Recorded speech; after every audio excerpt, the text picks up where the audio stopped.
Welcome to Grow to Glow.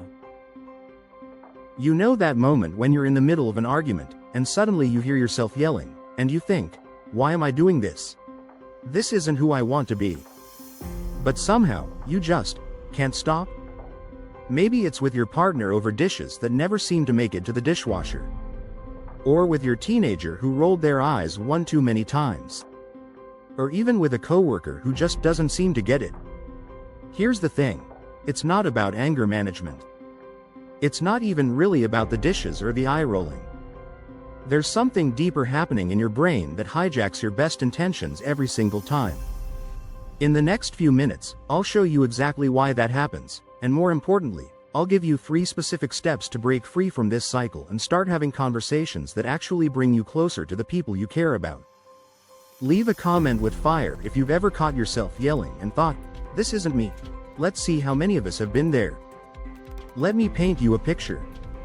Sarah comes home after a long day, and there's her husband Mike, scrolling through his phone while the breakfast dishes are still sitting in the sink. She's asked him about this probably 50 times before. She starts calm. Hey, could you maybe get those dishes? But he sighs and says, I'll get to it later. And something inside her just snaps. Before she knows it, she's raising her voice, he's getting defensive, and now they're having the same fight they've had 100 times before.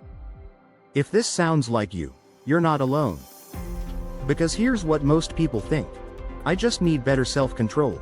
Or, I need to be less emotional. But that's like trying to stop a tsunami with a beach umbrella. The real problem isn't that you're too emotional or lack willpower. The real problem is that nobody ever taught us how our brains actually work during conflict. We're all walking around trying to have mature conversations with caveman wiring. And here's the kicker. The harder you try to just stop yelling, the more likely you are to explode later. It's like holding your breath underwater. Eventually, you're going to come up gasping. Later in this video, I'm going to share the brain hack that completely changed how I handle conflict. It's so simple, but it works every single time. But first, we need to understand what's really happening up there in your head when things get heated. So why do we do this? Why do smart, loving, reasonable people turn into yelling machines the moment conflict starts? It all comes down to something neuroscientists call amygdala hijack. Your amygdala is this tiny, almond-shaped part of your brain that's basically your personal bodyguard. Its job is to keep you alive, and it takes that job very seriously. When your amygdala detects a threat, and yes, it considers your teenager's attitude a legitimate threat, it floods your system with stress hormones and basically shouts to the rest of your brain, emergency. All hands on deck. Here's the crazy part. Your amygdala can't tell the difference between a saber-toothed tiger and your spouse leaving dishes in the sink. To your ancient brain, it's all just danger. Respond now, Dr. Daniel Goleman, who literally wrote the book on emotional intelligence, explains it like this. When you're in amygdala hijack, your prefrontal cortex, the part that makes you rational and kind, goes offline. It's like someone unplugged your wise, mature self and left you running on pure survival instinct.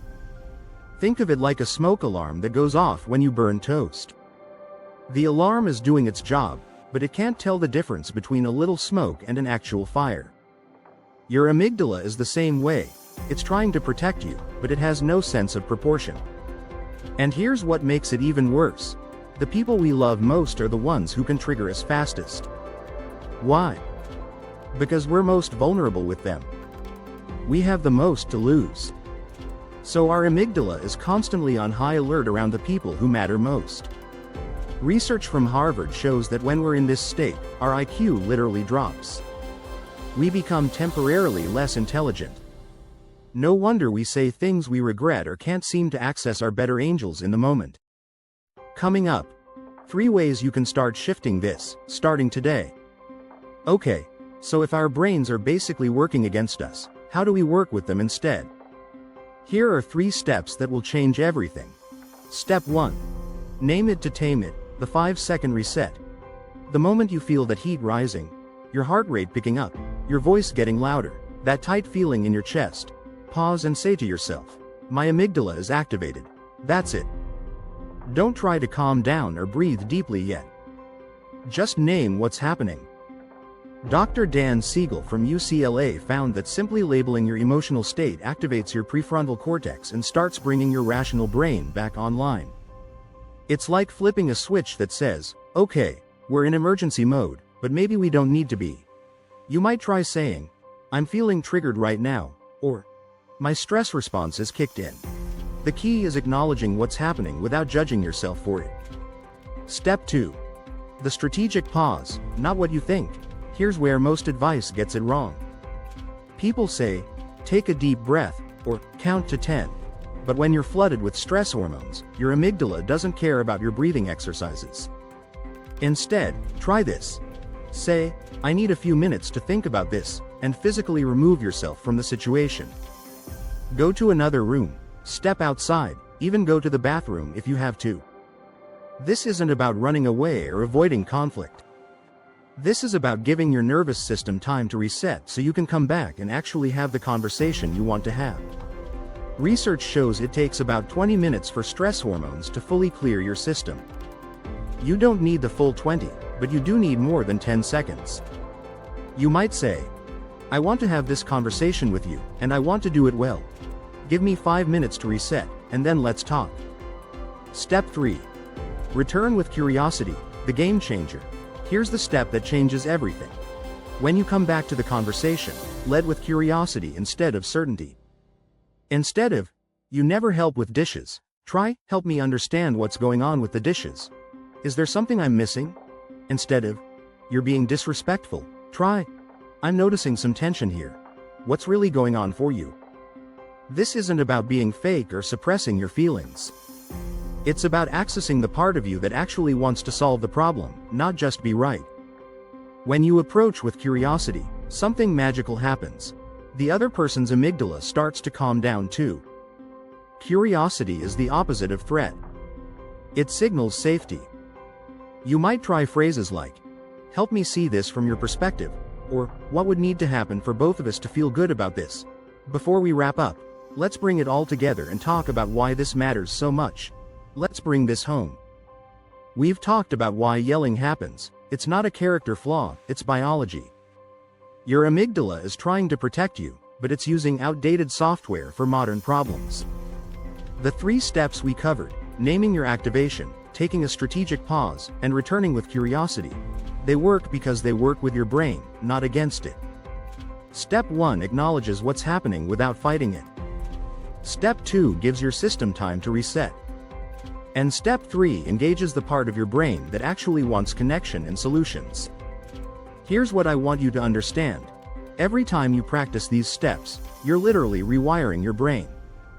You're teaching your amygdala that conflict doesn't have to mean danger. You're building new neural pathways that make it easier to stay centered next time. This isn't about becoming perfect or never getting triggered again. It's about having a toolkit that lets you show up as the person you actually want to be, especially in the moments that matter most. I used to be someone who would explode and then feel terrible about it later. I thought that was just who I was. But learning to work with my brain instead of against it changed everything, not just my relationships, but how I feel about myself. The people in your life deserve the best version of you. And honestly, so do you. You deserve to go to bed at night knowing you handled things in a way you can be proud of. So here's my question for you. Which of these 3 steps are you going to try first? Are you going to start with naming what's happening, taking that strategic pause, or coming back with curiosity? Drop a comment and let me know. I read every single one. And if this video helped you see conflict in a new way, do me a favor, hit that like button and share this with someone who might need to hear it. We're all just figuring this out together. If you want to keep diving deeper into emotional intelligence and better relationships, check out my video on how to disagree without damaging your relationship. I'll put the link right up here. Thanks for being here, and remember, grow wiser, glow brighter. Like, subscribed and add alert, grow and glow every day.